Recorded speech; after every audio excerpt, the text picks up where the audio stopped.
तिमीलाई लाग्ला म गगनचुम्बी भवनहरू हुँ, 24 घण्टा जाग्राम बस्ने उजेलो सहरको वाल स्ट्रिट वरपर सुकिला मुकिला लुगा लगाउने 1% हुँ।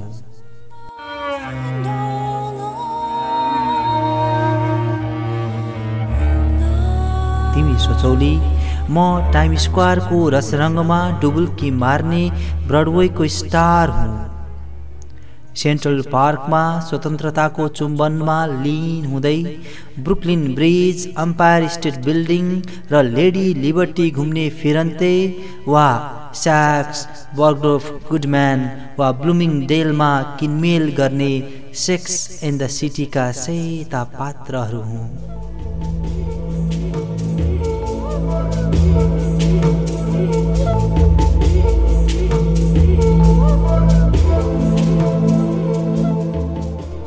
तिमीलाई के थाहा, म त न्यूनतम ज्यालामा सपनाको जोहो गर्ने एक पहरेदार हुँ।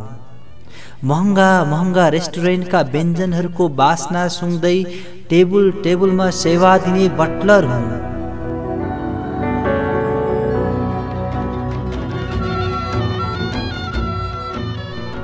सडक कुनाको ठेला पसलमा पानी, सोडा, चिकन ओभर राइस र हट डगमा जीवन धकेल्दै अपटाउन डाउनटाउनदेखि एयरपोर्टसम्म ट्याक्सीमा सुन जस्तै जाला खोज्ने मै हुँ।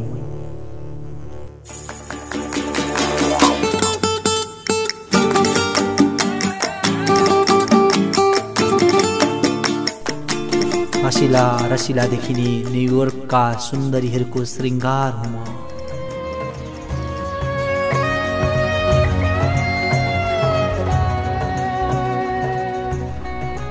अग्ला अग्ला भवनहरूको कुनै कोठामा लाला बालाको स्याहार सम्भार गरिरहेको भेट्ने छौ मलाई।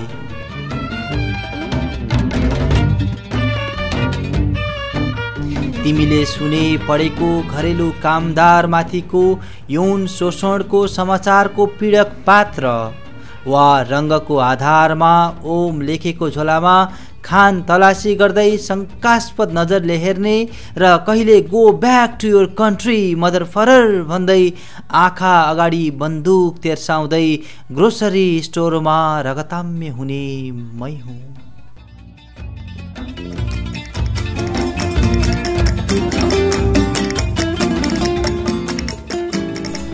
सायद फरक छैन होला तिम्रो र मेरो कथा, किनभने म पनि त तिमी जस्तै वृद्धाश्रम जस्तै देखिने देशबाट विदेशमा पलाउन सकिन्छ कि भनेर डिभीको दयामा, असाइलमको स्वीकृतिमा मरुभूमिबाट जान हत्केलामा राखेर यो भवसागरमा प्रवेश गरेको एलियन हुँ। हिँड्दैछ पाइला मेट्दैछको म एक भगत प्रतिबिम्ब हुँ। हिँड्दैछ पाइला मेट्दैछको म एक भगत प्रतिबिम्ब हुँ।